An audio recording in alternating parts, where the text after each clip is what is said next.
Hey folks, it's Pickerel here. I know it's been a while. Anyway, I am heading out into the mountains here in Colorado for an overnight adventure. It's the end of October, and a cold front just came bombing through. And the wind's blowing 25, 30 miles an hour. We got gusts over 50. So, you know, temperature's dropping. I'm thinking, what a great day, night for an overnight trip. And, you know, why hike along some sheltered trail in a valley out of the wind? Let's hike to and camp on the highest mountain in the area. So that's what I'm doing. I will keep you updated as I hike along with the wind. You probably won't be able to hear a damn word I'm going to say. The wind's blowing the car all over the place as I'm driving out here. But it should be interesting. I may get blown right off this damn mountain. I guess we'll see later. All right, so here we are. I don't know if you're going to be able to hear any of this, but windy as hell. I'm down here in the gulch, way below where I'm going to be spending the night, and it's windy as hell as it is. Can't hear myself talk, can't hear myself think. You probably can't hear a damn thing I'm saying.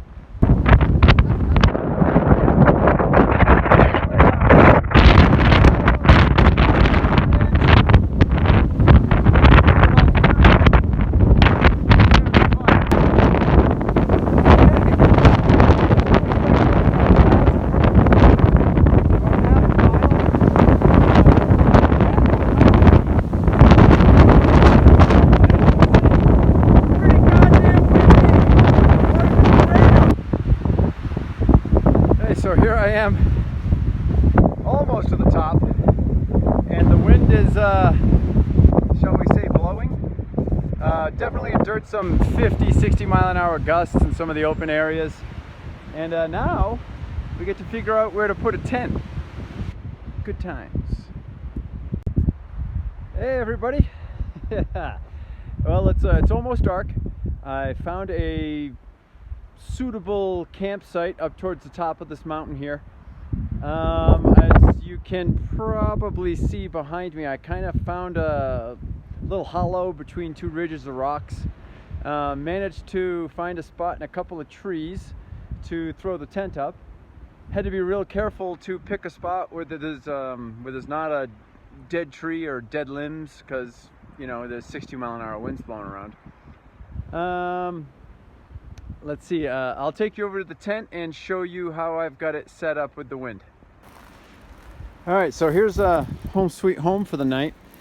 When the wind comes in, it's kind of coming in like that way when it swirls around with all these rocks. So of course I've got over here guyed out, but I've got over on this side, I've got the tent double guyed out because that's the corner that the wind is really coming in hard with. Got all my stakes in, got rocks on my stakes. So far, I don't need a guy out point on the leeward side of the tent down here. Everything's been cool so far. If I do, I'll just use my bear bag rope. But as I was setting up, and what continues to be the case, is an incredible amount of spin drift in the form of dirt and twigs and everything else is just coming in from underneath the edges of the rainfly. So I'm probably going to put up a little rock wall around the windward side of the tent and hope that keeps all the crap from blowing in all over me. And here is my redneck wind protection. I don't know if it's going to do any damn good, but it kind of looks stupid. Well, somehow I was able to boil water in this crazy wind. Luckily, I'm smart enough to bring a windscreen with me. So thanks to the windscreen, I have myself some delicious food. No windscreen, I don't even think a canister stove was going to be able to stay lit in this crap. Anyway, I'm going to eat my dinner, and I'm going to hunker down, stay warm. Got a movie downloaded on Netflix. I'm going to watch myself a movie and see if I survive the night. All right, so I've almost lost light. It's, I don't know, getting very close to dark. Anyway, the wind is just wailing through here so damn fast, so hard. It's coming up underneath the tent, and yeah, the spin drift, stuff like that. But basically it's windy inside my tent. So it's hard to stay warm. Only brought a 20-degree bag because I'm stupid. Should have brought my 10-degree bag. But nonetheless, only brought a 10-degree bag. And it's supposed to get down to, only brought a 20-degree bag. It's supposed to get down to 30 tonight, which means it's about the comfort rating of my bag, and I'll wear my puffy coat and all that. But if it's windy inside the tent, that's going to reduce the warmth of my bag by a lot.